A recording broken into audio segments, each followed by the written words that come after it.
akanku untuk masuk. Mari Abdul Qadir. Ketika aku sampai di pintunya, dia berkata, katakan kepadaku, apa yang engkau harapkan dari Allah? Doa apa yang telah engkau panjatkan kemarin? Saat itu aku ketakutan, namun diliputi penuh ketakjuban. Aku tidak dapat menemukan kata-kata untuk menjawabnya.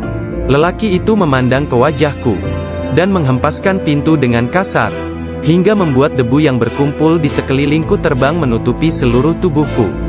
Aku berjalan pergi sambil mempertanyakan apa yang telah kuminta dari Allah sehari sebelumnya. Kemudian ingatlah aku segera balik arah untuk kembali, dan mengatakan kepada lelaki tersebut. Tetapi aku tidak dapat menemukannya, baik rumah ataupun dirinya. Aku sangat bimbang, ketika menyadari bahwa dia adalah seorang yang dekat kepada Allah Ta'ala. Sungguh, akhirnya aku mengetahui, beliau adalah Syekh Hamad Ad-Dabas yang telah menjadi guruku. Pada suatu malam yang dingin dan hujan gerimis, satu tangan yang tidak terlihat jelas membawa Syekh Abdul Qadir Al-Jailani ke tempat bermalam para sufi atau zawiyah milik Syekh Abdul Hamad bin Muslim Ad-Dabas. Syekh yang mengetahui berkat ilham ilahiyah tentang kedatangan Syekh Abdul Qadir Al-Jailani menutup pintu-pintu tempat menginap sufiyah dan memadamkan lampu. Ketika beliau duduk di ambang pintu yang terkunci, beliau tertidur dan mimpi basah di malam hari. Lalu dia mandi di sungai dan mengambil wudhu. Dia tertidur lagi. Kejadian tersebut berulang sampai 7 kali pada malam itu. Maka beliau kembali mandi dan berwudhu menggunakan air yang sedingin es.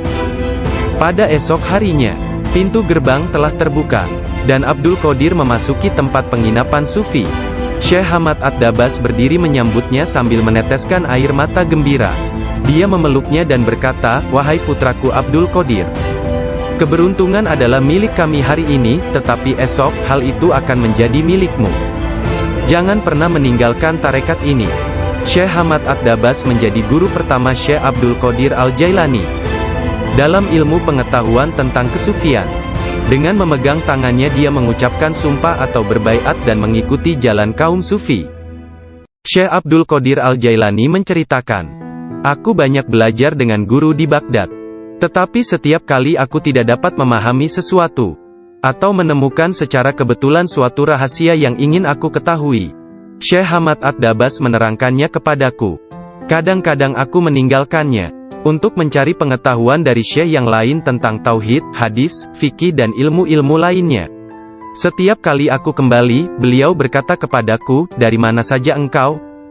Kita telah memiliki demikian banyak makanan yang sangat bagus untuk tubuh, pikiran dan jiwa kita, sementara engkau telah pergi, dan kami tidak dapat menahan sesuatu untukmu.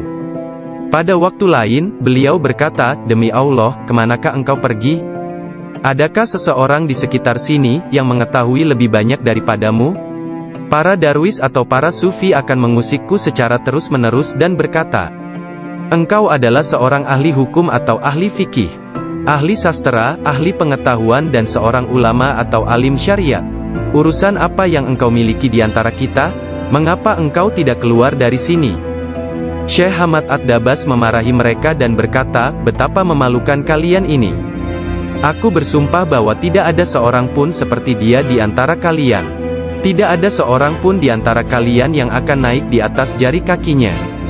Jika kalian berpikir aku kasar terhadapnya dan engkau meniruku, aku melakukannya untuk membawanya kepada kesempurnaan dan mengujinya. Aku melihat dia dalam dunia spiritual yang keras seperti batu, besar seperti gunung. Syekh Abdul Qadir Al-Jailani merupakan contoh tauladan terbesar dari kenyataan bahwa dalam Islam, mencari ilmu pengetahuan adalah kewajiban suci untuk semua orang, laki-laki dan perempuan dari ayunan hingga liang kubur. Dia menjadi orang bijak terbesar di zamannya. Dia menghafal Al-Quran Al-Karim, dan mempelajari penafsirannya dari Ali Abul Wafa Al-Kail, Abu Hatab Mahfuz, dan Abul Hasan Muhammad Al-Qadi. Menurut beberapa sumber, Abdul Qadir Al-Jailani belajar dengan Qadi Abu Said Al-Mubarak bin Muharrami, ulama terbesar pada zamannya di Baghdad.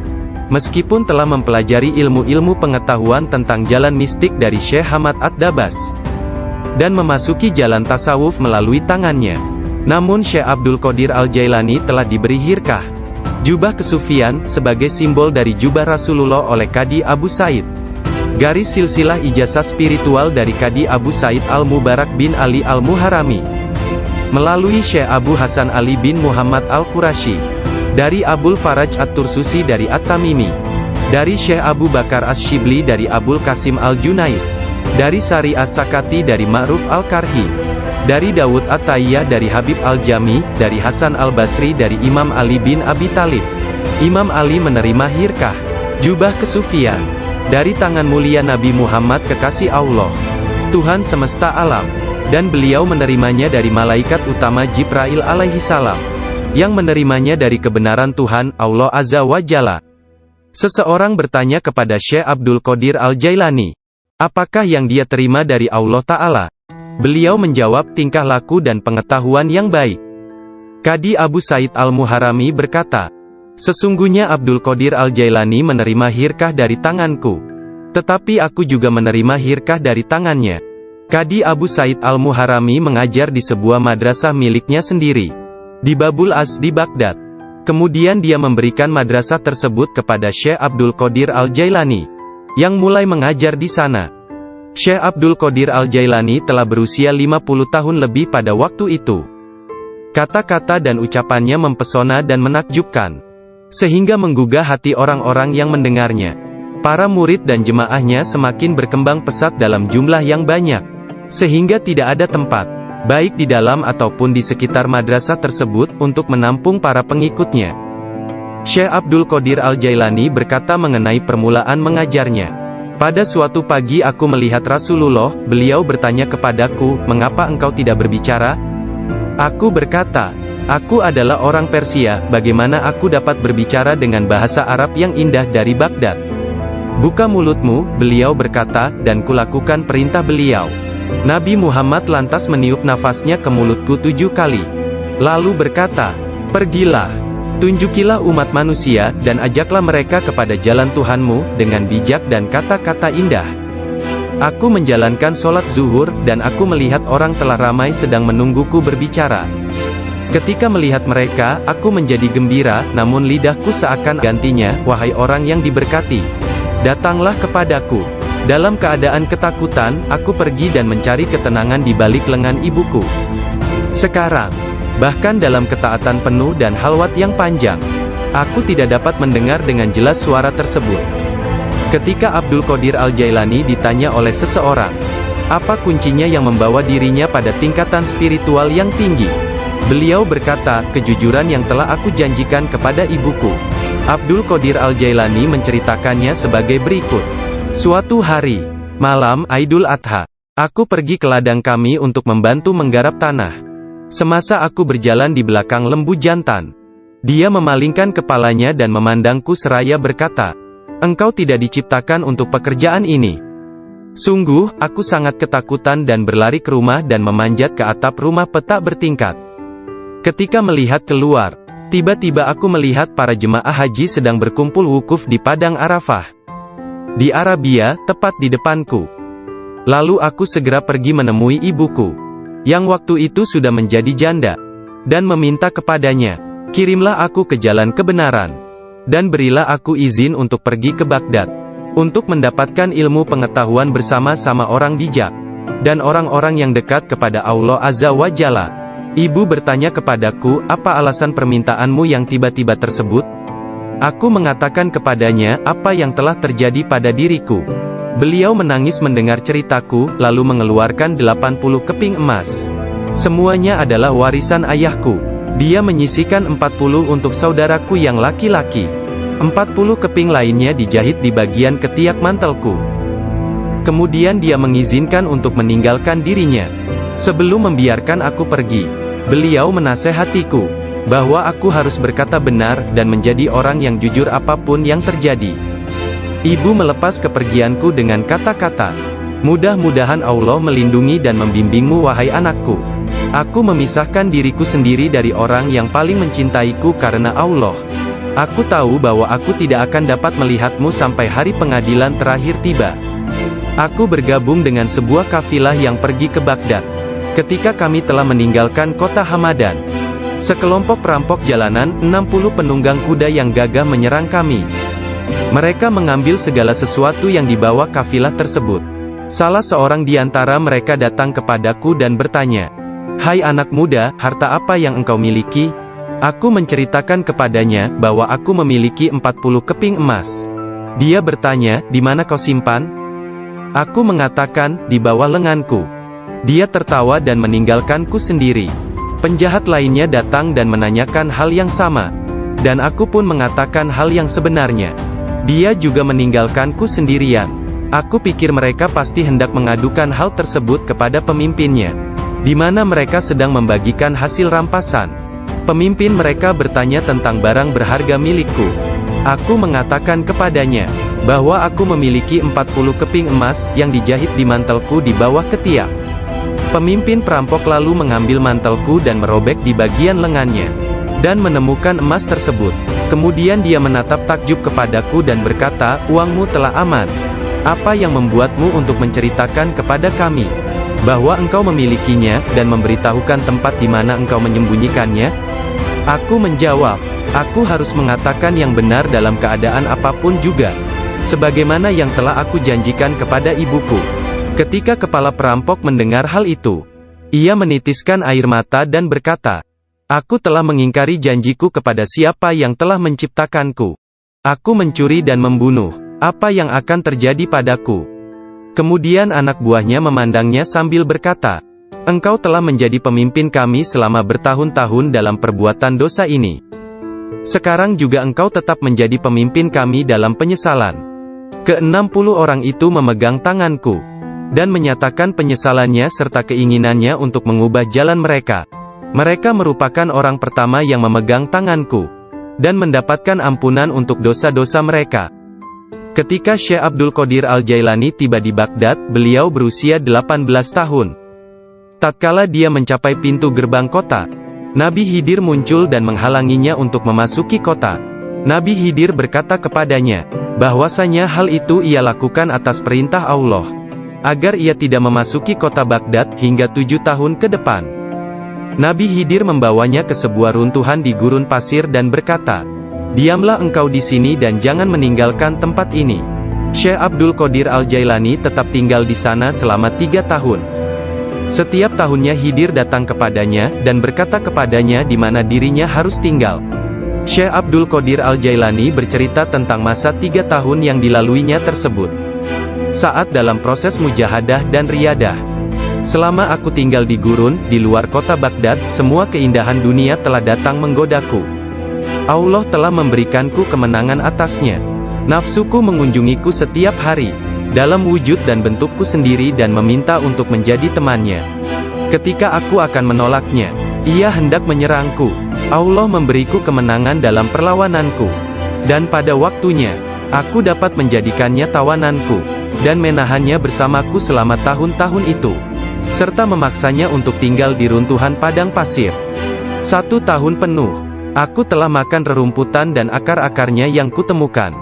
Dan aku tidak minum air apapun. Tahun yang lain aku minum air, tetapi tidak makan apapun. Tahun selanjutnya aku makan, tidak minum ataupun tidur. Sepanjang waktu itu, aku hidup dalam runtuhan dari istana raja-raja kuno Parsi di Kurb. Aku berjalan dengan kaki telanjang, tanpa alas kaki di atas duri padang pasir, dan tidak merasakan apapun. Setiap kali aku melihat sebuah batu atau bukit yang terjal, aku memanjatnya. Aku tidak memberikan istirahat 1 menit pun, atau menyenangkan nafsuku kepada keinginan-keinginan rendah badaniyah jasmaniku. Pada akhir dari masa 7 tahun itu, aku mendengar satu suara pada suatu malam, "Hai Abdul Qadir, engkau sekarang diizinkan memasuki kota Baghdad." Aku tiba di Baghdad dan melewatkan beberapa hari di sana. Tetapi aku tidak dapat berada di sana dalam keadaan yang penuh hasutan, kejahatan, tipu daya, yang telah menjadi kebiasaan kota. Lalu untuk menyelamatkan diriku sendiri dari kejahatan kota, yang telah mengalami kemerosotan akhlak, guna menyelamatkan keimananku, aku meninggalkannya. Hanya kitab suci Al-Quran yang kubawa bersamaku. Saat tiba di pintu gerbang, dalam perjalanan untuk berkholwat di padang pasir, aku mendengar satu suara, "Kemana engkau hendak pergi?" Kata suara itu, "Kembalilah, engkau harus melayani orang-orang. Apa yang dapat kupedulikan tentang orang lain?" Sanggahku. Aku ingin menyelamatkan keimananku. Kembalilah dan jangan pernah merasa bimbang terhadap keimananmu. Suara itu melanjutkan, tidak ada sesuatu pun yang akan membahayakanmu. Aku sungguh tidak dapat melihat orang yang berkata tersebut. Kemudian sesuatu terjadi padaku. Aku terputus dari keadaan lahiriah. Lalu tenggelam dalam keadaan tafakur. Sampai hari berikutnya, aku memusatkan pikiran pada sebuah harapan dan berdoa kepada Allah agar Dia membukakan selubung untukku, sehingga aku tahu apa yang harus aku lakukan. Hari berikutnya, ketika tengah berkeliling di sebuah permukiman bernama Muzafariyah, seorang lelaki yang sebelumnya tidak pernah kulihat, membuka pintu rumahnya dan mempersilakanku untuk masuk. Mari Abdul Qadir. Ketika aku sampai di pintunya, dia berkata, katakan kepadaku, apa yang engkau harapkan dari Allah? Doa apa yang telah engkau panjatkan kemarin? Saat itu aku ketakutan, namun diliputi penuh ketakjuban. Aku tidak dapat menemukan kata-kata untuk menjawabnya. Lelaki itu memandang ke wajahku, dan menghempaskan pintu dengan kasar, hingga membuat debu yang berkumpul di sekelilingku terbang menutupi seluruh tubuhku. Aku berjalan pergi sambil mempertanyakan apa yang telah kuminta dari Allah sehari sebelumnya. Kemudian ingatlah aku segera balik arah untuk kembali, dan mengatakan kepada lelaki tersebut. Tetapi aku tidak dapat menemukannya, baik rumah ataupun dirinya. Aku sangat bimbang, ketika menyadari bahwa dia adalah seorang yang dekat kepada Allah Ta'ala. Sungguh, akhirnya aku mengetahui, beliau adalah Syekh Hamad Ad-Dabas yang telah menjadi guruku. Pada suatu malam yang dingin dan hujan gerimis, satu tangan yang tidak terlihat jelas membawa Syekh Abdul Qadir Al-Jailani ke tempat bermalam para sufi atau zawiyah milik Syekh Abdul Hamad bin Muslim Ad-Dabas. Syekh yang mengetahui berkat ilham ilahiyah tentang kedatangan Syekh Abdul Qadir Al-Jailani menutup pintu-pintu tempat menginap sufiyah dan memadamkan lampu. Ketika beliau duduk di ambang pintu yang terkunci, beliau tertidur dan mimpi basah di malam hari. Lalu dia mandi di sungai dan mengambil wudhu. Dia tertidur lagi. Kejadian tersebut berulang sampai 7 kali pada malam itu. Maka beliau kembali mandi dan berwudu menggunakan air yang sedingin es. Pada esok harinya, pintu gerbang telah terbuka, dan Abdul Qadir memasuki tempat penginapan sufi. Syekh Hamad Ad-Dabas berdiri menyambutnya sambil meneteskan air mata gembira. Dia memeluknya dan berkata, wahai putraku Abdul Qadir, keberuntungan adalah milik kami hari ini, tetapi esok, hal itu akan menjadi milikmu. Jangan pernah meninggalkan tarekat ini. Syekh Hamad Ad-Dabas menjadi guru pertama Syekh Abdul Qadir Al-Jailani dalam ilmu pengetahuan tentang kesufian. Dengan memegang tangannya dia mengucapkan sumpah atau berbaiat dan mengikuti jalan kaum sufi.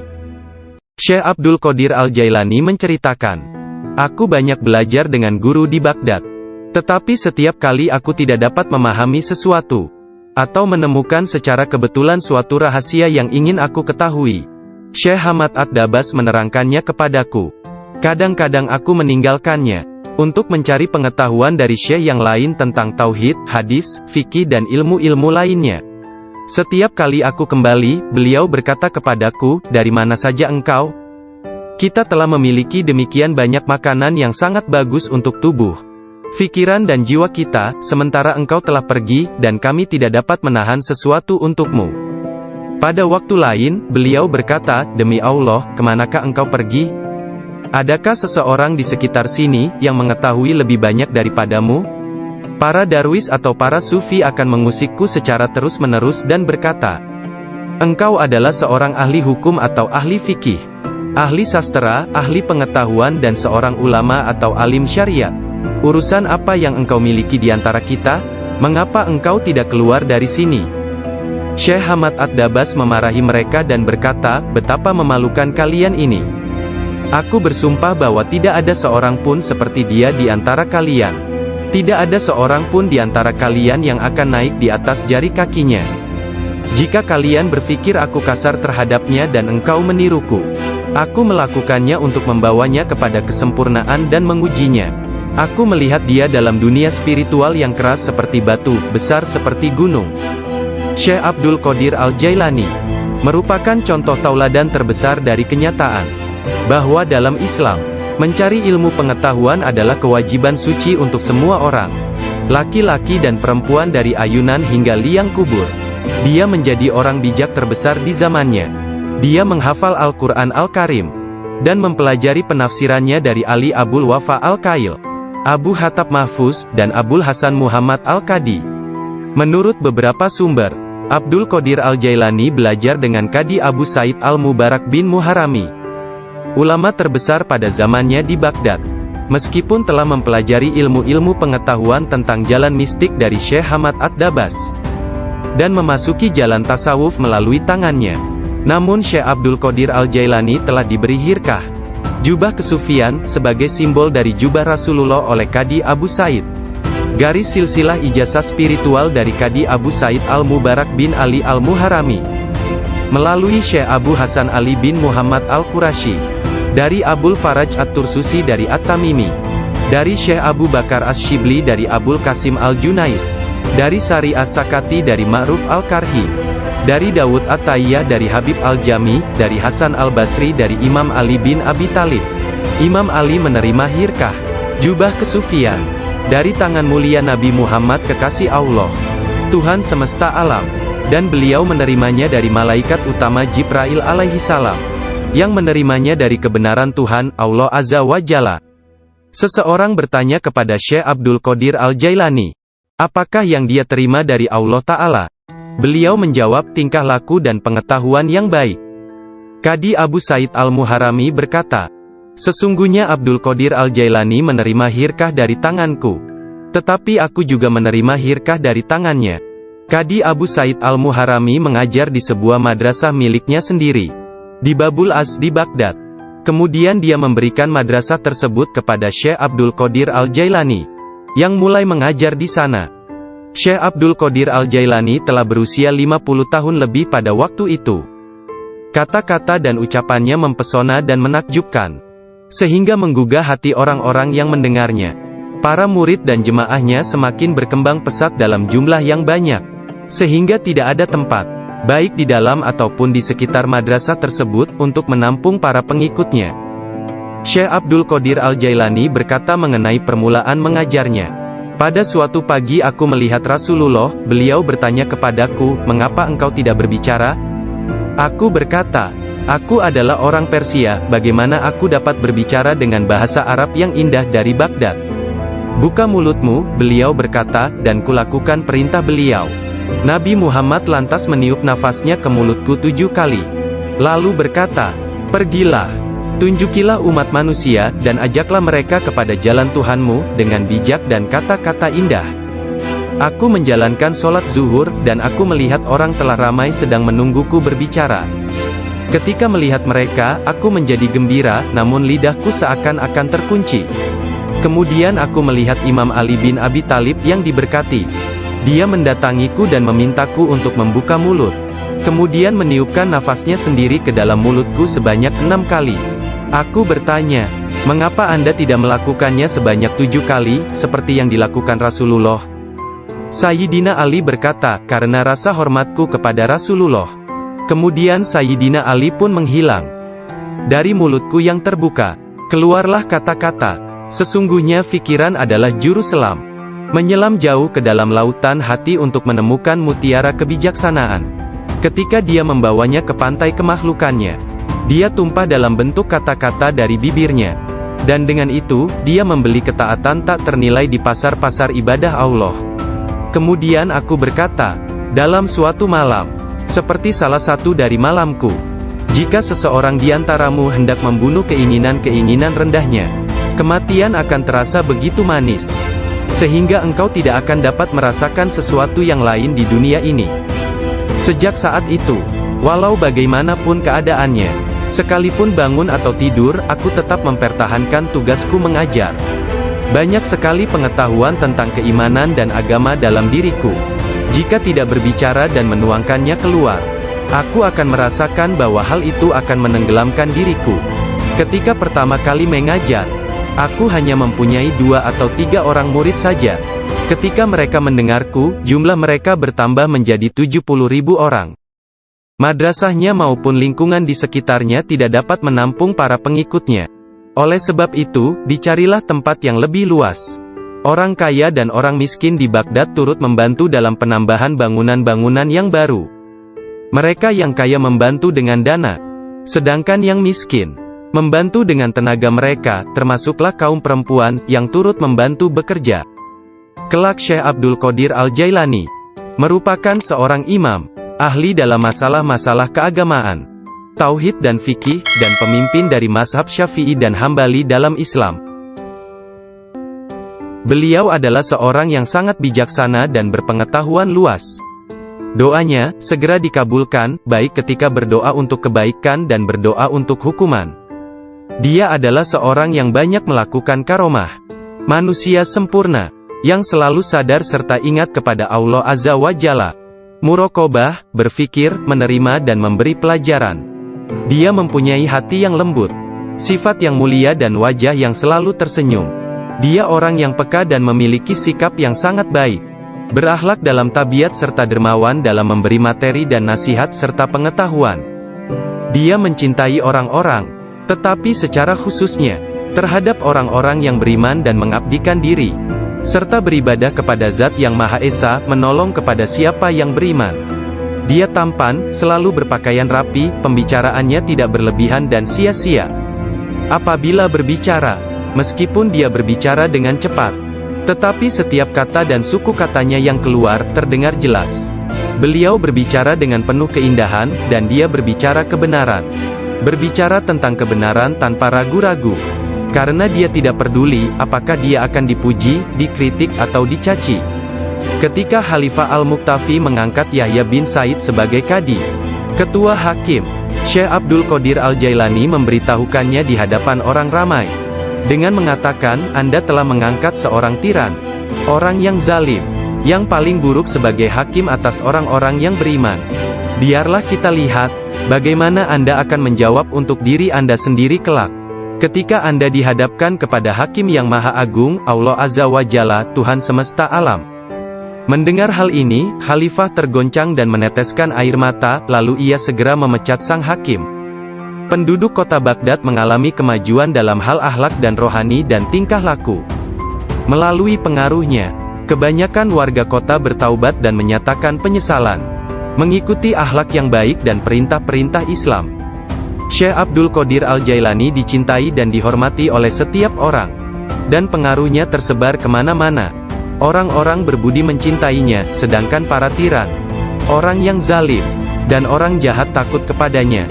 Banyak orang termasuk para raja, menteri dan orang-orang bijak datang kepadanya, untuk menanyakan persoalan-persoalan, dan mencari penyelesaiannya. Bahkan banyak orang Yahudi dari anak lelaki pembantunya menceritakan, bahwa ayahnya, Muhammad bin Al-Haidir melayani Syekh Abdul Qadir Al-Jailani selama 13 tahun. Dirinya tidak pernah melihat seekor lalat hinggap pada dirinya, dan tidak pula dia pernah melihat membuang ingus di halayak ramai. Meskipun Tuan Syekh memperlakukan kaum lemah dan miskin dengan rasa hormat yang besar, pembantunya tidak pernah melihatnya berdiri ketika para sultan datang mengunjunginya, dan tidak pula dia mengunjungi mereka, atau dia tidak memakan makanan mereka kecuali sekali. Ketika seorang raja datang berkunjung kepadanya, dia meninggalkan ruang jamuan, dan datang kembali setelah raja dan pesta jamuannya selesai, sehingga mereka akan menyambutnya dengan berdiri. Ketika dia menulis surat kepada Khalifah, Khalifah mengatakan, bahwa Syekh Abdul Qadir Al-Jailani memerintahkannya untuk melakukan ini atau itu, dan bahwa hal itu merupakan kewajiban bagi Khalifah untuk mentaatinya, karena dia adalah pemimpin mereka. Apabila Khalifah menerima surat seperti itu, dia akan mencium surat itu sebelum dia membacanya dan berkata, Syekh Abdul Qadir Al-Jailani benar. Sesungguhnya dia mengatakan kebenaran. Abu Hasan, salah seorang hakim agung pada masa itu menceritakan, aku mendengar Khalifah Al-Muqtafi berkata kepada menterinya Ibnu Hubaira, Syekh Abdul Qadir Al-Jailani mentertawakanku. Dan hal itu amat jelas bagi orang-orang di sekitarnya, bahwa yang dia maksudkan adalah aku. Dilaporkan kepadaku, bahwa dia menunjukkan sebuah pohon kurma di kebunnya dan berkata, engkau lebih baik bekerja, jangan bepergian terlalu jauh, atau aku akan memenggal kepalamu. Sekarang kamu, wahai Ibnu Hubaira, Pergi dan berbicaralah kepadanya seorang diri dan katakan, Anda jangan mengejek dan mengancam khalifah. Anda harus tahu bahwa kedudukan khalifah adalah suci dan harus dihormati. Sang Menteri Ibnu Hubairah pun pergi kepada Syekh Abdul Qadir Al-Jailani, dan melihatnya sedang berkumpul dengan kerumunan orang ramai. Dalam pembicaraannya pada satu pokok, tiba-tiba Syekh Abdul Qadir menyatakan, sesungguhnya aku akan memenggal kepalanya juga. Sang Menteri merasa bahwa yang Syekh maksudkan adalah dia. Sang Menteri pun ketakutan. Dia pun melarikan diri, dan mengisahkan apa yang terjadi terhadap dirinya kepada khalifah. Mendengar kisahnya, sang khalifah meneteskan air mata dan berkata, sungguh, Syekh Abdul Qadir Al-Jailani adalah orang yang hebat. Lalu, khalifah pergi sendiri menemui Syekh. Pada pertemuan tersebut, Syekh memberinya banyak nasihat, dan khalifah tak bisa membendung air matanya dan terus menangis. Meskipun sangat belas kasihan, dan memiliki pribadi dan sikap yang sangat baik, lemah lembut dan mencintai, menepati janji, adil dan keras dalam pengadilannya, Syekh Abdul Qadir Al-Jailani tidak pernah memperlihatkan kemarahan. Apabila kesalahan tersebut hanya menyangkut pribadinya, tetapi sesuatu kesalahan yang dilakukan terhadap keimanan dan agama, dia akan marah besar dan memberi hukuman yang berat. Syekh Abu Najib As-Surawardi menceritakan, pada tahun 523 Hijriah, aku bersama Syekh Hamad, guru Syekh Abdul Qadir Al-Jailani yang juga hadir. Ketika itu Syekh Abdul Qadir Al-Jailani membuat pernyataan keras. Mendengar itu, Syekh Hamad berkata kepadanya, wahai Abdul Qadir, engkau berbicara terlalu angkuh. Aku khawatir Allah tidak ridha kepadamu. Syekh Abdul Qadir Al-Jailani meletakkan tangannya di atas dada Syekh Hamad lalu berkata, lihat telapak tanganku dengan mata hati, dan berkata lagi, dan katakan kepadaku, apa yang tertulis di atasnya? Ketika Syekh Hamad tidak dapat mengatakannya, Syekh Abdul Qadir Al-Jailani mengangkat tangan dari dada Syekh Hamad, dan memperlihatkan tangan tersebut kepadanya. Di atasnya tertulis tulisan bercahaya, yakni, dia menerima 70 janji dari Allah, bahwa dia tidak akan pernah dikecewakan. Syekh Hamad melihatnya. Dia berkata, tidak akan pernah ada yang mampu keberatan pada orang yang diberkati dengan janji ilahiyah seperti itu. Tidak ada seorang pun dapat berkeberatan kepadanya. Allah Ta'ala memberkati siapa saja yang dia kehendaki di antara hamba-hambanya. Syekh Abdul Qadir Al-Jailani sering berkata, tidak ada seorang pun di antara muridku akan mati, sebelum mereka taubat penuh penyesalan. Mereka semua akan mati sebagai hamba-hamba Allah yang beriman. Masing-masing di antara pengikutku akan menyelamatkan 7 orang saudaranya yang berdosa dari api neraka. Seandainya jauh di barat sana, kemaluan salah seorang dari pengikutku tersingkap secara tiba-tiba karena kecerobohannya, kami, meskipun berada jauh di timur, akan menutupinya sebelum seseorang dapat melihatnya. Aku telah diberi sebuah kitab, yaitu sebuah kitab yang panjangnya sejauh mata memandang, berisi semua nama orang yang akan mengikutiku hingga akhir zaman. Dengan berkat Allah Ta'ala, kami akan menyelamatkan mereka semua. Semua orang yang mengikatkan diri mereka kepada Syekh Abdul Qadir Al-Jailani senantiasa damai dan bergembira. Seseorang bertanya kepada Syekh Abdul Qadir Al-Jailani, Anda tahu kedudukan para pengikut Anda yang soleh, dan apa yang menanti mereka di akhirat? Akan tetapi, bagaimana tentang mereka yang buruk? Beliau menjawab, orang-orang yang soleh sayang kepadaku dan aku menyayanginya, demi menyelamatkan mereka yang buruk. Seorang wanita muda menjadi pengikut Syekh Abdul Qadir Al-Jailani yang tinggal di Sri Lanka. Pada suatu hari, dia diserang di sebuah tempat yang sepi oleh seorang lelaki yang hendak memperkosanya. Dalam keadaan tidak berdaya, dia berteriak, selamatkan aku, wahai Syekhku Abdul Qadir Al-Jailani. Saat itu, Syekh Abdul Qadir Al-Jailani sedang mengambil wudhu di Baghdad. Orang-orang melihat Syekh tiba-tiba berhenti, kemudian dengan marah, dia mengambil terompahnya, sandal, dan melemparkannya ke atas. Mereka tidak melihat terompah tersebut jatuh. Ternyata, terompah tersebut jatuh di atas kepala orang yang sedang menyerang gadis muda itu di Sri Lanka. Dan pria tersebut pun meninggal dunia. Disebutkan bahwa terompah tersebut tetap berada di sana, disimpan sebagai barang peninggalan. Syekh At-Tustari menceritakan bahwa suatu hari para pengikut Syekh Abdul Qadir Al-Jailani di Baghdad mencari Syekh Abdul Qadir Al-Jailani kemana-mana. Tiba-tiba seseorang berkata kepada mereka, bahwa dirinya telah melihat Syekh Abdul Qadir Al-Jailani sedang berjalan menuju ke sungai Tigris. Lalu para muridnya berlarian menuju ke sana hendak menyusulnya. Ketika sampai di sungai tersebut, mereka melihat syekhnya itu sedang berada di tengah sungai, berjalan di atas air menuju ke arah mereka. Semua ikan pada waktu itu menjulurkan kepalanya ke atas permukaan air, dan memberi salam kepada Syekh Abdul Qadir Al-Jailani. Hal itu terjadi pada waktu sholat zuhur. Mereka melihat di atas mereka selembar sejadah yang luas membentang di atas kepala mereka, menutupi seluruh langit. Sajadah tersebut berwarna hijau dan di permukaannya bersulamkan ayat-ayat dari emas dan perak. Sejadah tersebut melayang seperti sejadah terbangnya Nabi Sulaiman, dan turun ke bumi. Orang-orang merasa takjub, diam dan dengan tenang mereka berjalan menuju kepadanya. Syekh Abdul Qadir Al-Jailani berpakaian indah, melangkah di atas sejadah tersebut, dan memimpin mereka melakukan sholat di atasnya.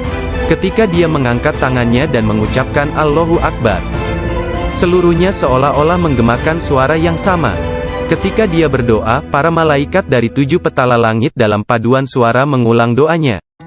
Ketika dia mengucapkan, segala puji syukur hanya bagi Allah semata, sebuah cahaya hijau keluar dari mulutnya, menyelimuti langit.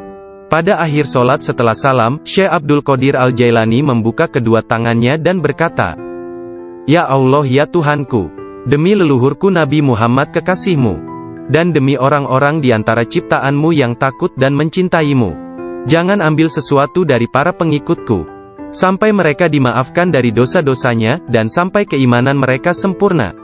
Pada saat itu, setiap orang mendengar dengungan senandung dari para malaikat dan mengatakan, Amin. Mereka juga mengikuti para malaikat dengan mengucapkan Amin. Kemudian mereka mendengar satu suara hatif dari dalam diri mereka, kata-kata, bergembiralah, aku telah menerima doa kalian. Rasulullah bersabda, seorang guru yang sempurna adalah bagaikan seorang nabi bagi kaumnya. Sesungguhnya Hadrat Syekh Abdul Qadir Al-Jailani adalah salah seorang di antara para syekh yang sempurna tersebut, yang telah membukakan orang-orang kepada pintu gerbang kebahagiaan di dunia ini, dan pintu gerbang surga di akhirat. Setelah Syekh Abdul Qadir Al-Jailani menguasai nafsunya, dan menjadi seorang yang sempurna, serta hanya dengan diilhami perintah Rasulullah, dia menjadi seorang syekh dan menjalin hubungan dengan orang-orang. Dirinya senantiasa mengikuti teladan dari leluhurnya Nabi Muhammad, Rasulullah. Ketika pengaruh ajaran Syekh Abdul Qadir Al-Jailani tersebar ke seluruh pelosok dunia, banyak di antara murid-muridnya mendapat kedudukan penting dan banyak pejabat, pegawai pemerintah, yang menjadi muridnya sesuai kemampuan mereka, kualitas dunia dalam batin dan tingkatan spiritual.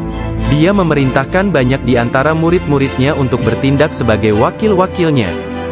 Di antaranya ada yang menjadi guru spiritual dan yang lainnya sebagai hakim.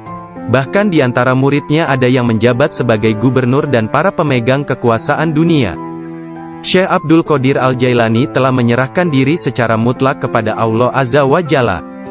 Malam-malamnya berlalu dengan sedikit atau bahkan tanpa tidur, dalam doa dan muraqabah menyendiri. Dia menghabiskan hari-harinya sebagai seorang pengikut sejati Nabi Muhammad, dalam berkhidmat dalam kemanusiaan 3 kali dalam seminggu. Dia selalu menyampaikan pengajian umum kepada puluhan ribu manusia, setiap hari di waktu pagi dan petang. Dia memberi pengajaran tafsir Al-Quran, hadis, ilmu tauhid, ilmu fikih dan tasawuf. Setelah sholat zuhur, dia memberikan nasihat dan waktu konsultasi kepada orang-orang, tanpa pandang bulu, baik orang itu berprofesi sebagai pengemis atau raja. Semuanya akan dilayani. Sebelum sholat asar, baik cuaca hujan ataupun cerah, dia pergi ke jalanan untuk membagikan makanan kepada orang-orang miskin. Dalam seluruh hari-harinya di bulan Ramadan, Syekh Abdul Qadir Al-Jailani hanya makan sekali sehari. Setelah sholat maghrib, beliau tidak pernah makan sendirian. Pembantunya akan berdiri di pintu menanyakan orang-orang yang lewat. Jika mereka yang lewat ada yang belum makan, agar mereka ikut makan. Syekh Abdul Qadir Al-Jailani wafat pada hari Sabtu tanggal 8 Rabiul Tsani tahun 561 Hijriah, 1166 Masehi, pada usia 91 tahun. Makamnya yang berada di Madrasah Babut Darajah di kota Baghdad, Irak, menjadi tempat penting dari kunjungan para penziarah kaum sufi dan semua muslim. Ketika mengidap penyakit yang mengantarkannya pada kewafatannya itu, salah seorang anak lelakinya yaitu Abdul Aziz melihat bahwa dia menderita sakit yang luar biasa, meregang dan menggulingkan tubuh di tempat tidurnya. "Jangan mencemaskanku," Syekh berkata kepada putranya. "Aku berbalik dan berbalik lagi dalam pengetahuan Allah Azza wa Jalla." Ketika anak lelakinya yang lain, yakni Abdul Jabbar, bertanya kepadanya tentang rasa sakitnya, dia berkata, "Semua tubuhku terasa sakit kecuali hatiku. Tidak ada rasa sakit di sini karena hati ini bersama Allah." Anak lelakinya yang lain, yaitu Abdul Wahab, berkata kepadanya, "Berilah aku beberapa nasihat tentang apa yang harus dilakukan setelah engkau meninggalkan dunia ini." Dia berkata, "Takutlah kepada Allah dan tiada sesuatu pun yang lain. Berharaplah dari Allah dan percayakan seluruh kebutuhanmu kepadanya. Tidak mengharap dan menginginkan apapun kecuali Dia. Menyandarkan diri kepada Allah dan tidak kepada sesuatu yang lain. Bersatu dengannya, bersatu dengannya, bersatu dengannya." Sebelum meninggal dunia, Syekh Abdul Qadir Al-Jailani melihat sekeliling dan berkata kepada orang-orang yang hadir, "Telah datang di hadapanku selain kalian makhluk lain yang kalian tidak melihatnya telah datang kepadaku. Persiapkan ruangan dan berlaku sopan santunlah kepada mereka, yakni menghormati kehadiran para malaikat yang tidak dapat dilihat. Aku adalah biji tanpa kulit. Kalian melihatku bersama kalian, sementara aku dengan seseorang yang lain. Sebaiknya kalian meninggalkanku sekarang." Kemudian dia berkata, "Wahai malaikat pencabut nyawa, aku tidak takut kepadamu, tidak juga kepada sesuatu pun yang lain, kecuali hanya kepada Allah, yang telah menemaniku dan bermurah hati kepadaku." Pada saat terakhir, dia mengangkat tangan dan berkata, "Tiada Tuhan selain Allah dan Muhammad adalah Rasul-Nya. Kemuliaan hanya bagi Allah yang Maha Agung, yang hidup abadi. Kemuliaan hanya milik-Nya, yang Maha Kuasa, yang menguasai hamba-hambanya dengan kematian." Kemudian dia mengeluarkan seruan yang keras dan berkata, "Allah, Allah, Allah." Dan ruhnya yang mulia serta diberkati meninggalkan jasadnya. Maka wafatlah kekasih Allah menghadap keharibaan. Nama lengkap Syekh Abdul Qadir Al-Jailani berikut nasab dari pihak ayah adalah Abu Muhammad Abdul Qadir bin Abu Sahih Musa bin Janka Dausat Janki Doasti bin Abdullah bin Yahya Az-Zahid bin Muhammad bin Dawud bin Musa bin Abdullah bin Musa Al-Juni bin Abdullah bin Al-Mahdi bin Hasan Al-Musana bin Hasan bin Ali bin Abi Talib dan Fatimah Az-Zahra. Silsilah nasab Syekh Abdul Qadir Al-Jailani bersambung kepada Nabi Muhammad Rasulullah dari putri beliau yang bernama Sayyidah Fatimah Az-Zahra, istri Sayyidina Ali bin Abi Talib. Adapun silsilah dari ibunya adalah Abdul Qadir bin Fatimah binti Abdullah bin Abu Jamaluddin bin Tahir bin Abdullah bin Kamaluddin Isa bin Muhammad Al-Jawad bin Ali Ar-Rida bin Musa Al-Kazim bin Jafar As-Sadiq bin Muhammad Al-Bakir bin Ali Zainul Abidin bin Husain bin Ali bin Abi Talib. Sepanjang masa bayinya, Syekh Abdul Qadir Jailani tidak pernah makan selama bulan puasa. Suatu ketika pada awal Ramadan, cuaca mendung dan orang-orang tidak dapat melihat bulan baru. Tidak tahu apakah bulan Ramadan sesungguhnya telah masuk atau belum. Mereka datang kepada Ummul Khair Fatimah, ibunda Syekh Abdul Qadir, dan menanyakan apakah si anak sudah makan hari itu. Karena dia belum makan, mereka menetapkan bahwa puasa telah dimulai. Abdul Qadir Al-Jailani menceritakan, "Ketika kecil, setiap hari aku selalu didatangi seorang malaikat dalam bentuk pemuda tampan. Dia berjalan bersamaku dari rumah ke madrasah, dan membuat anak-anak lain di dalam kelas memberiku tempat di barisan pertama. Dia tinggal bersamaku sepanjang hari dan kemudian membawaku pulang ke rumah. Dalam sehari, aku belajar lebih banyak daripada murid lain yang belajar dalam 1 minggu. Awalnya aku tidak tahu siapa dia. Suatu hari, aku bertanya kepadanya, dan dia berkata, aku salah satu malaikat Allah. Dia mengirim dan memerintahku untuk bersamamu selama engkau belajar." Beliau kembali menceritakan mengenai masa kanak-kanaknya.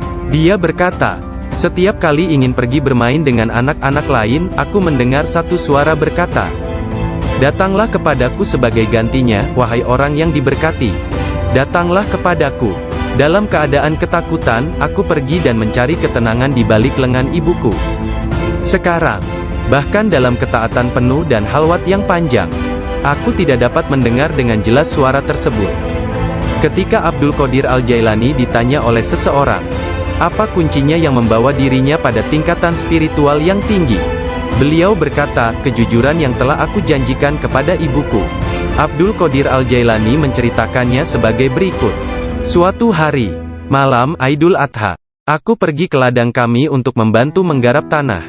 Semasa aku berjalan di belakang lembu jantan, dia memalingkan kepalanya dan memandangku seraya berkata, "Engkau tidak diciptakan untuk pekerjaan ini."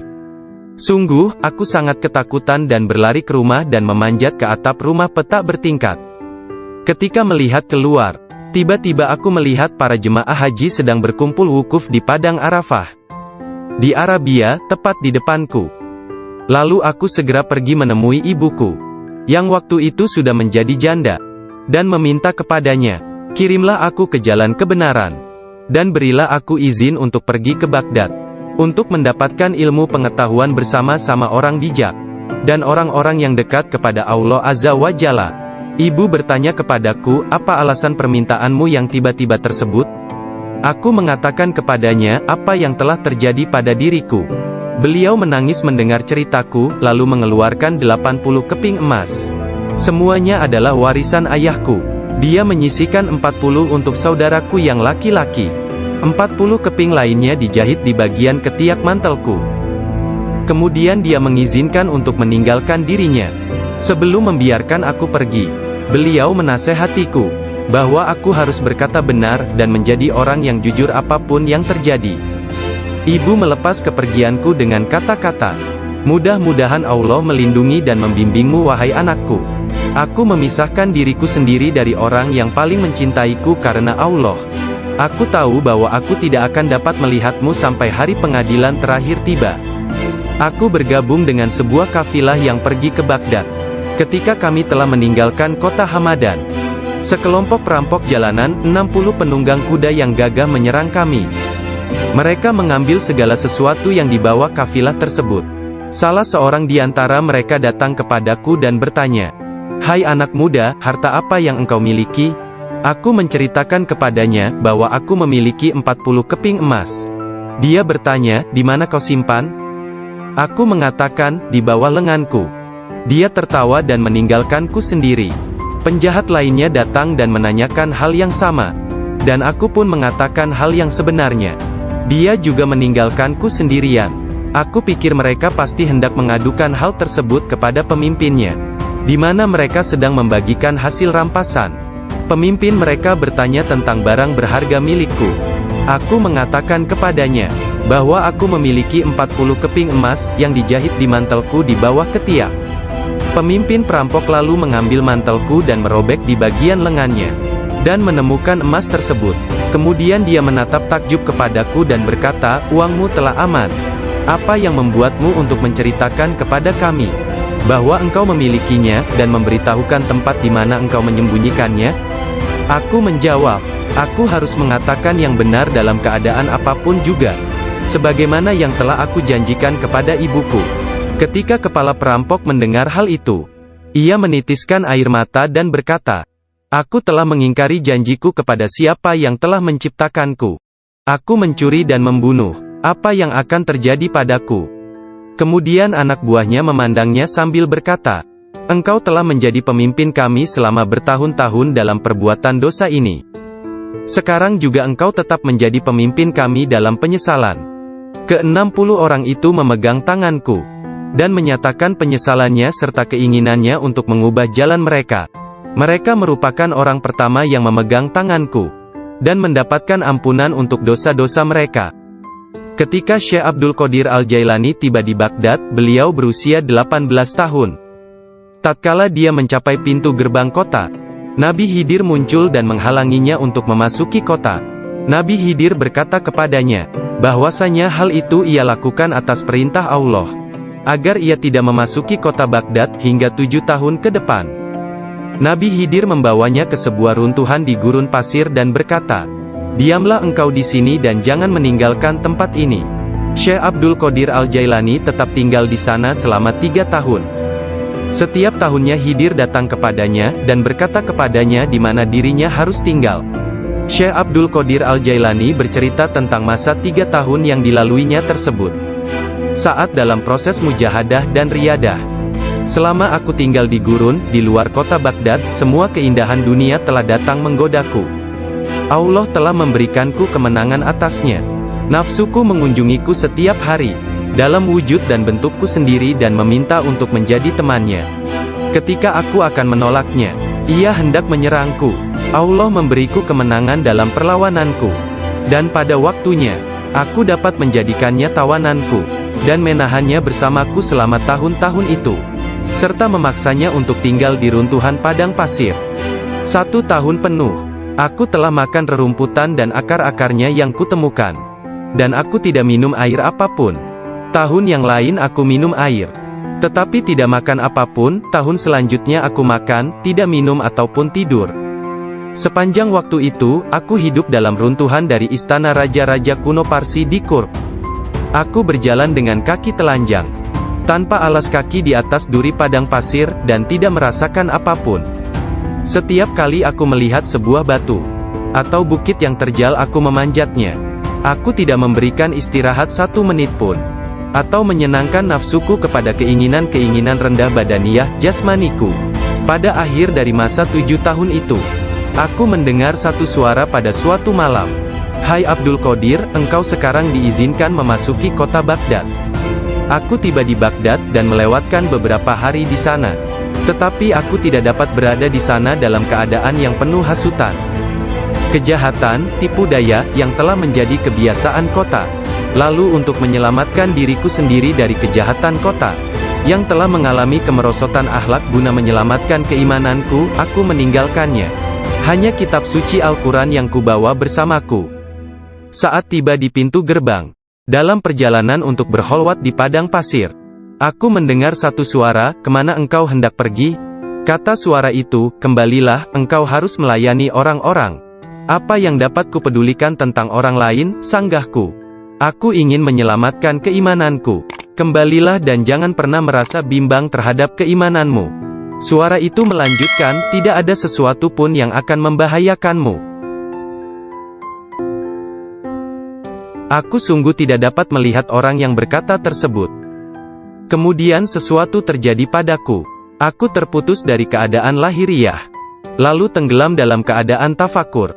Sampai hari berikutnya, aku memusatkan pikiran pada sebuah harapan dan berdoa kepada Allah, agar Dia membukakan selubung untukku, sehingga aku tahu apa yang harus aku lakukan. Hari berikutnya, ketika tengah berkeliling di sebuah permukiman bernama Muzafariyah, seorang lelaki yang sebelumnya tidak pernah kulihat, membuka pintu rumahnya dan mempersilakanku untuk masuk. "Mari Abdul Qadir." Ketika aku sampai di pintunya, dia berkata, "Katakan kepadaku, apa yang engkau harapkan dari Allah? Doa apa yang telah engkau panjatkan kemarin?" Saat itu aku ketakutan, namun diliputi penuh ketakjuban. Aku tidak dapat menemukan kata-kata untuk menjawabnya. Lelaki itu memandang ke wajahku, dan menghempaskan pintu dengan kasar, hingga membuat debu yang berkumpul di sekelilingku terbang menutupi seluruh tubuhku. Aku berjalan pergi sambil mempertanyakan apa yang telah kuminta dari Allah sehari sebelumnya. Kemudian ingatlah aku segera balik arah untuk kembali, dan mengatakan kepada lelaki tersebut. Tetapi aku tidak dapat menemukannya, baik rumah ataupun dirinya. Aku sangat bimbang, ketika menyadari bahwa dia adalah seorang yang dekat kepada Allah Ta'ala. Sungguh, akhirnya aku mengetahui, beliau adalah Syekh Hamad Ad-Dabas yang telah menjadi guruku. Pada suatu malam yang dingin dan hujan gerimis, satu tangan yang tidak terlihat jelas membawa Syekh Abdul Qadir Al-Jailani ke tempat bermalam para sufi atau zawiyah, milik Syekh Abdul Hamad bin Muslim Ad-Dabas. Syekh yang mengetahui berkat ilham ilahiyah tentang kedatangan Syekh Abdul Qadir Al-Jailani, menutup pintu-pintu tempat menginap sufiyah dan memadamkan lampu. Ketika beliau duduk di ambang pintu yang terkunci, beliau tertidur dan mimpi basah di malam hari. Lalu dia mandi di sungai dan mengambil wudhu. Dia tertidur lagi. Kejadian tersebut berulang sampai 7 kali pada malam itu. Maka beliau kembali mandi dan berwudu menggunakan air yang sedingin. Syekh maksudkan adalah dia. Sang menteri pun ketakutan. Dia pun melarikan diri, dan mengisahkan apa yang terjadi terhadap dirinya kepada Khalifah. Mendengar kisahnya, sang Khalifah meneteskan air mata dan berkata, "Sungguh, Syekh Abdul Qadir Al-Jailani adalah orang yang hebat." Lalu, Khalifah pergi sendiri menemui Syekh. Pada pertemuan tersebut, Syekh memberinya banyak nasihat, dan Khalifah tak bisa membendung air matanya dan terus menangis. Meskipun sangat belas kasihan, dan memiliki pribadi dan sikap yang sangat baik, lemah lembut dan mencintai, menepati janji, adil dan keras dalam pengadilannya, Syekh Abdul Qadir Al-Jailani tidak pernah memperlihatkan kemarahan. Apabila kesalahan tersebut hanya menyangkut pribadinya, tetapi sesuatu kesalahan yang dilakukan terhadap keimanan dan agama, dia akan marah besar dan memberi hukuman yang berat. Syekh Abu Najib As-Surawardi menceritakan, pada tahun 523 Hijriyah, aku bersama Syekh Hamad, guru Syekh Abdul Qadir Al-Jailani yang juga hadir. Ketika itu Syekh Abdul Qadir Al-Jailani membuat pernyataan keras. Mendengar itu, Syekh Hamad berkata kepadanya, "Wahai Abdul Qadir, engkau berbicara terlalu angkuh. Aku khawatir Allah tidak ridha kepadamu." Syekh Abdul Qadir Al-Jailani meletakkan tangannya di atas dada Syekh Hamad lalu berkata, "Lihat telapak tanganku dengan mata hati, dan berkata lagi, dan katakan kepadaku, apa yang tertulis di atasnya."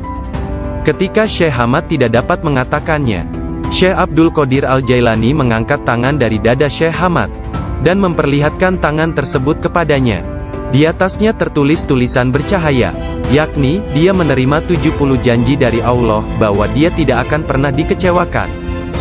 Syekh Hamad melihatnya. Dia berkata, "Tidak akan pernah ada yang mampu keberatan pada orang yang diberkati dengan janji ilahiyah seperti itu. Tidak ada seorang pun dapat berkeberatan kepadanya. Allah Ta'ala memberkati siapa saja yang Dia kehendaki di antara hamba-hambanya." Syekh Abdul Qadir Al-Jailani sering berkata, "Tidak ada seorang pun di antara muridku akan mati sebelum mereka taubat penuh penyesalan. Mereka semua akan mati sebagai hamba-hamba Allah yang beriman.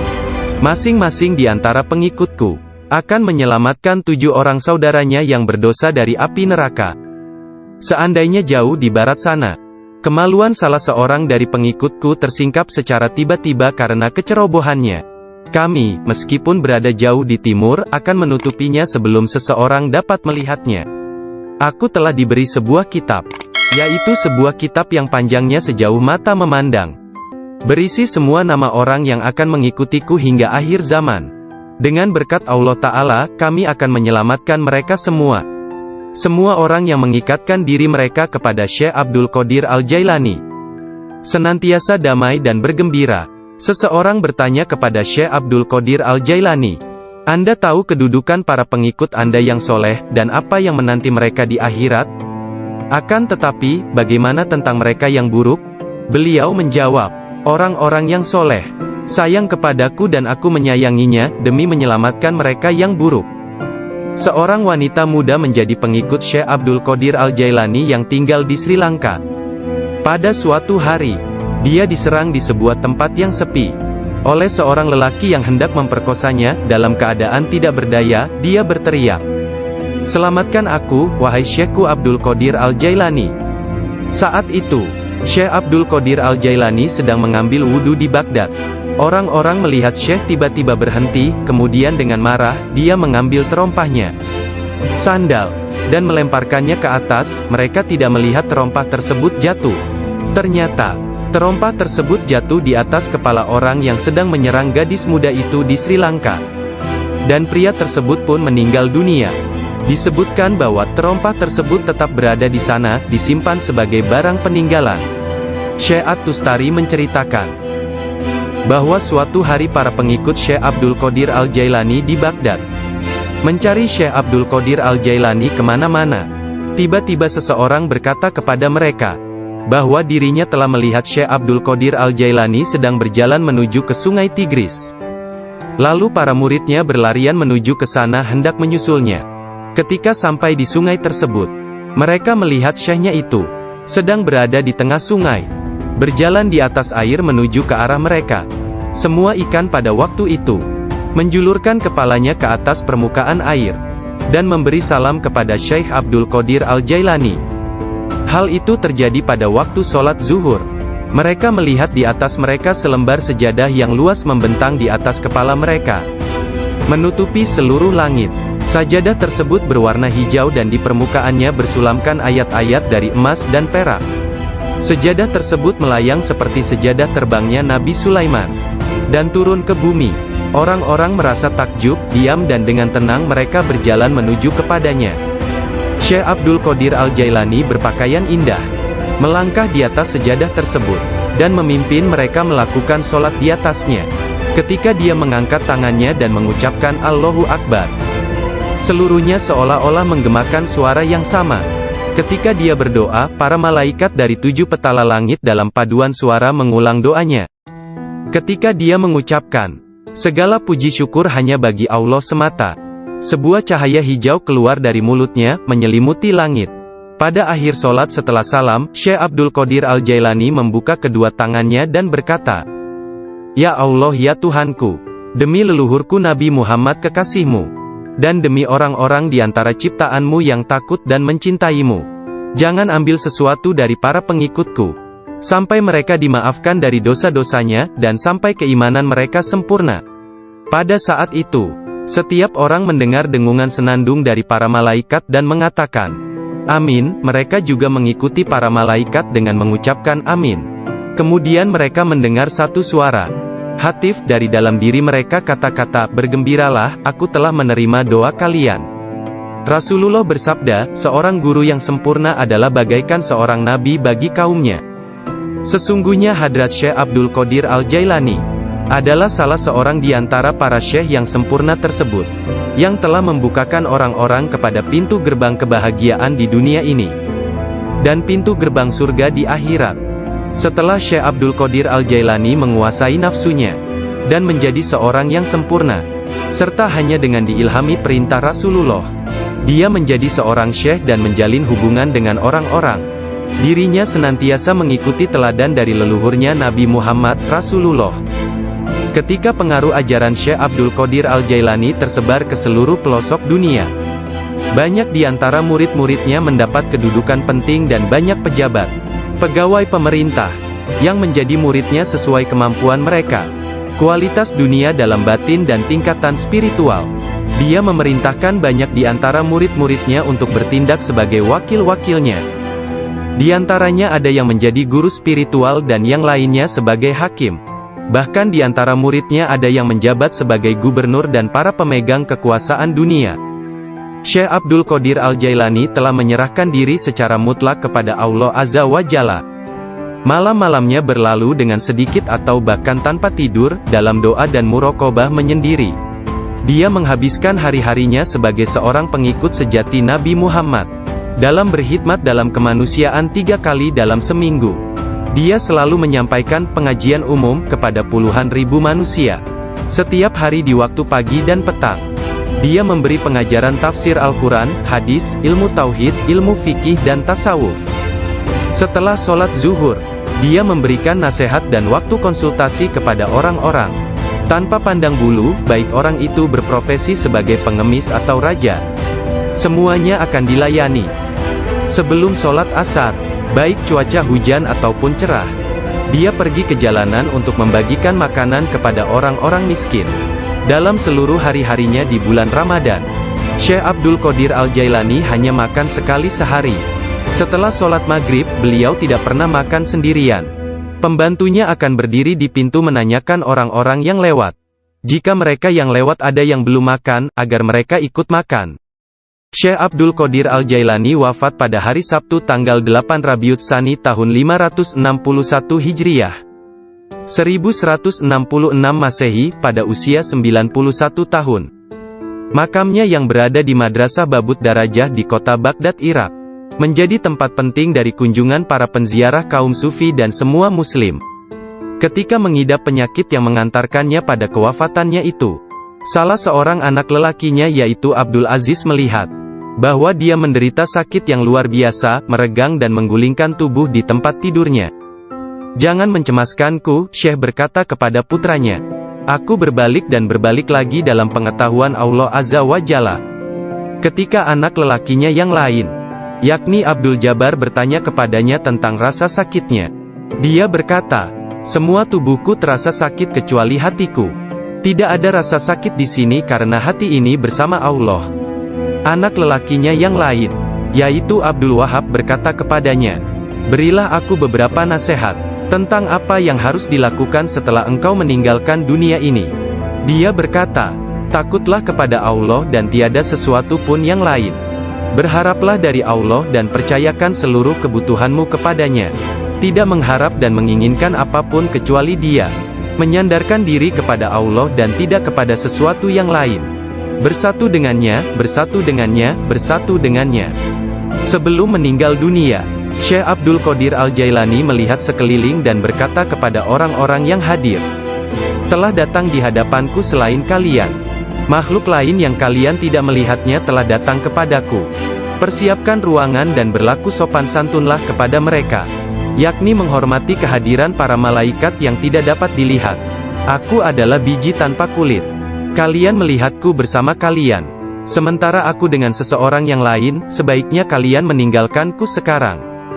Kemudian dia berkata, "Wahai malaikat pencabut nyawa, aku tidak takut kepadamu, tidak juga kepada sesuatu pun yang lain. Kecuali hanya kepada Allah, yang telah menemaniku dan bermurah hati kepadaku."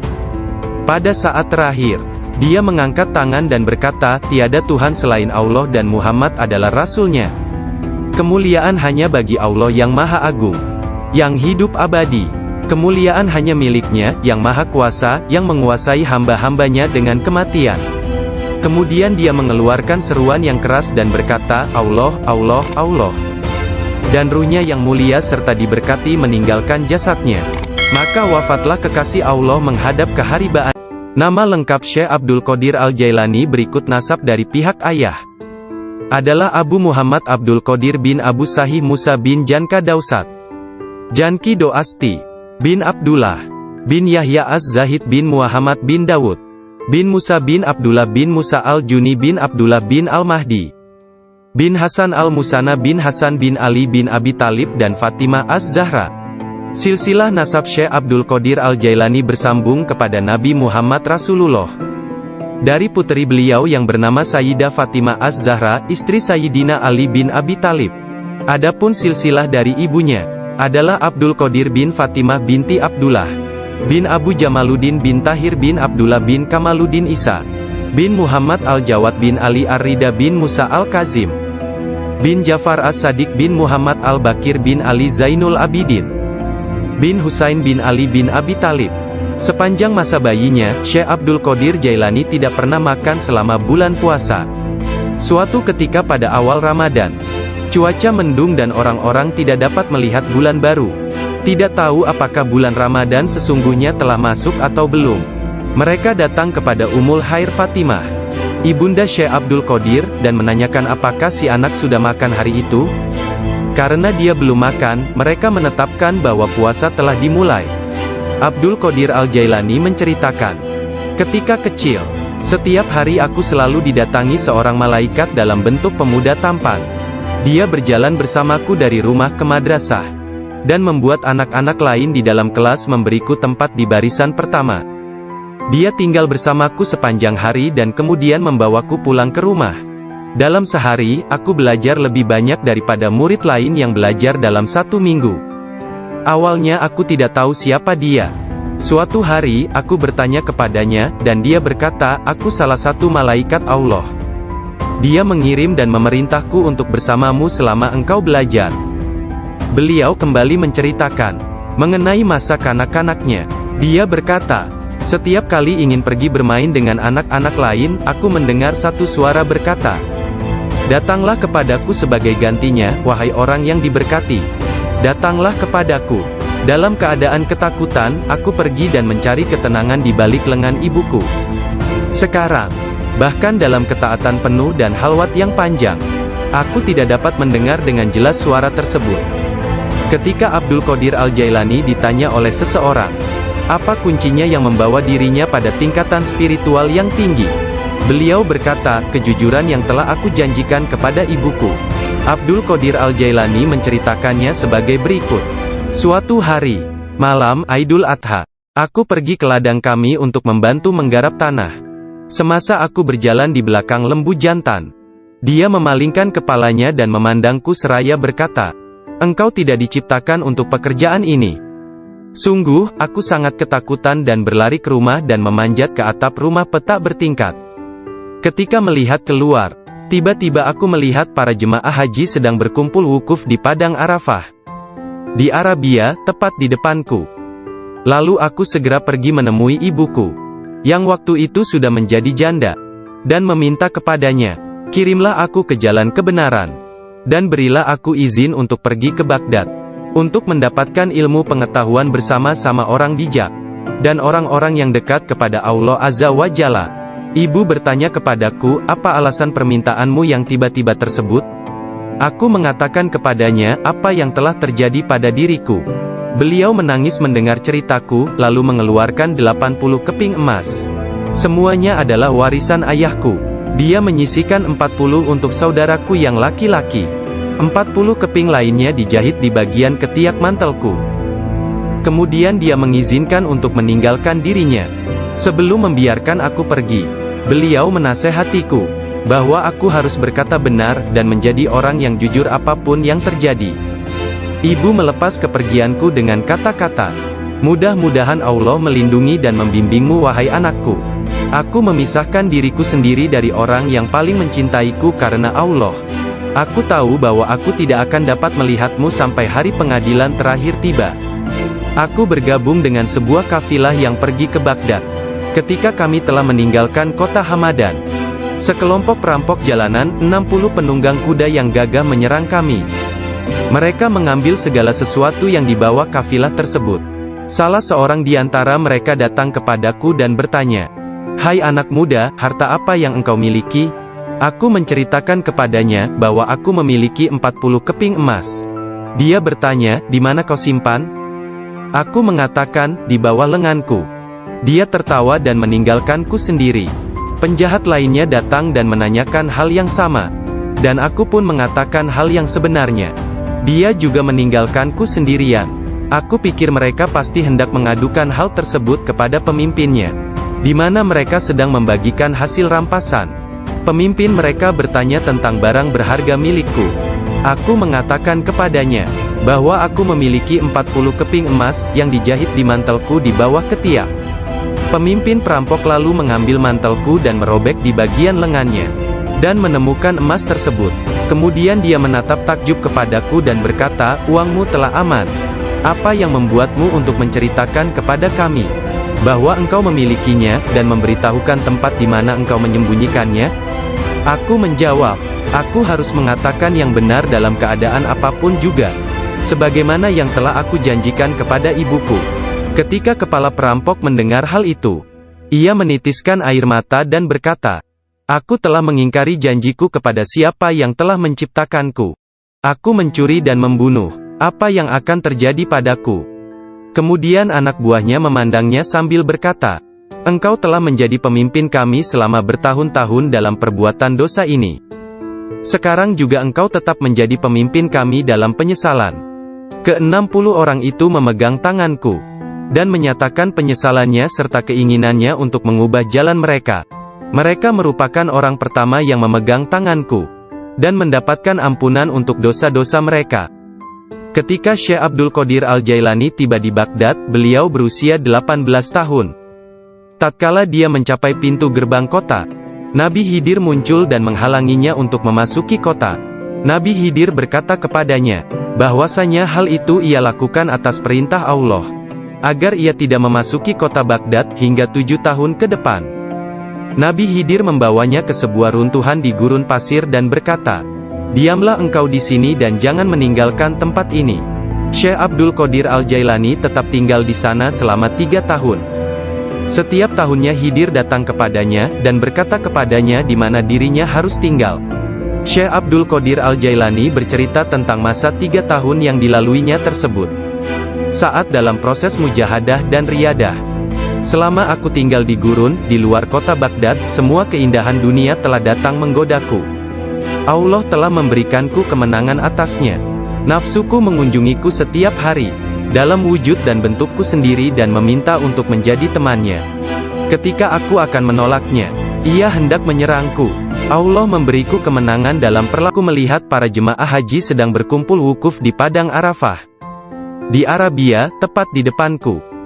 Lalu aku segera pergi menemui ibuku, yang waktu itu sudah menjadi janda, dan meminta kepadanya, kirimlah aku ke jalan kebenaran, dan berilah aku izin untuk pergi ke Baghdad, untuk mendapatkan ilmu pengetahuan bersama-sama orang bijak, dan orang-orang yang dekat kepada Allah Azza wa Jalla. Ibu bertanya kepadaku, apa alasan permintaanmu yang tiba-tiba tersebut? Aku mengatakan kepadanya, apa yang telah terjadi pada diriku. Beliau menangis mendengar ceritaku, lalu mengeluarkan 80 keping emas. Semuanya adalah warisan ayahku. Dia menyisihkan 40 untuk saudaraku yang laki-laki. 40 keping lainnya dijahit di bagian ketiak mantelku. Kemudian dia mengizinkan untuk meninggalkan dirinya. Sebelum membiarkan aku pergi, beliau menasehatiku, bahwa aku harus berkata benar, dan menjadi orang yang jujur apapun yang terjadi. Ibu melepas kepergianku dengan kata-kata, mudah-mudahan Allah melindungi dan membimbingmu wahai anakku. Aku memisahkan diriku sendiri dari orang yang paling mencintaiku karena Allah. Aku tahu bahwa aku tidak akan dapat melihatmu sampai hari pengadilan terakhir tiba. Aku bergabung dengan sebuah kafilah yang pergi ke Baghdad. Ketika kami telah meninggalkan kota Hamadan, sekelompok perampok jalanan, 60 penunggang kuda yang gagah menyerang kami. Mereka mengambil segala sesuatu yang dibawa kafilah tersebut. Salah seorang di antara mereka datang kepadaku dan bertanya, "Hai anak muda, harta apa yang engkau miliki?" Aku menceritakan kepadanya, bahwa aku memiliki 40 keping emas. Dia bertanya, "Di mana kau simpan?" Aku mengatakan, "Di bawah lenganku." Dia tertawa dan meninggalkanku sendiri. Penjahat lainnya datang dan menanyakan hal yang sama. Dan aku pun mengatakan hal yang sebenarnya. Dia juga meninggalkanku sendirian. Aku pikir mereka pasti hendak mengadukan hal tersebut kepada pemimpinnya, di mana mereka sedang membagikan hasil rampasan. Pemimpin mereka bertanya tentang barang berharga milikku. Aku mengatakan kepadanya, bahwa aku memiliki 40 keping emas, yang dijahit di mantelku di bawah ketiak. Pemimpin perampok lalu mengambil mantelku dan merobek di bagian lengannya, dan menemukan emas tersebut. Kemudian dia menatap takjub kepadaku dan berkata, "Uangmu telah aman. Apa yang membuatmu untuk menceritakan kepada kami bahwa engkau memilikinya, dan memberitahukan tempat di mana engkau menyembunyikannya?" Aku menjawab, "Aku harus mengatakan yang benar dalam keadaan apapun juga, sebagaimana yang telah aku janjikan kepada ibuku." Ketika kepala perampok mendengar hal itu, ia menitiskan air mata dan berkata, "Aku telah mengingkari janjiku kepada siapa yang telah menciptakanku. Aku mencuri dan membunuh. Apa yang akan terjadi padaku?" Kemudian anak buahnya memandangnya sambil berkata, "Engkau telah menjadi pemimpin kami selama bertahun-tahun dalam perbuatan dosa ini. Sekarang juga engkau tetap menjadi pemimpin kami dalam penyesalan." Ke-60 orang itu memegang tanganku, dan menyatakan penyesalannya serta keinginannya untuk mengubah jalan mereka. Mereka merupakan orang pertama yang memegang tanganku, dan mendapatkan ampunan untuk dosa-dosa mereka. Ketika Syekh Abdul Qadir Al-Jailani tiba di Baghdad, beliau berusia 18 tahun. Tatkala dia mencapai pintu gerbang kota, Nabi Khidir muncul dan menghalanginya untuk memasuki kota. Nabi Khidir berkata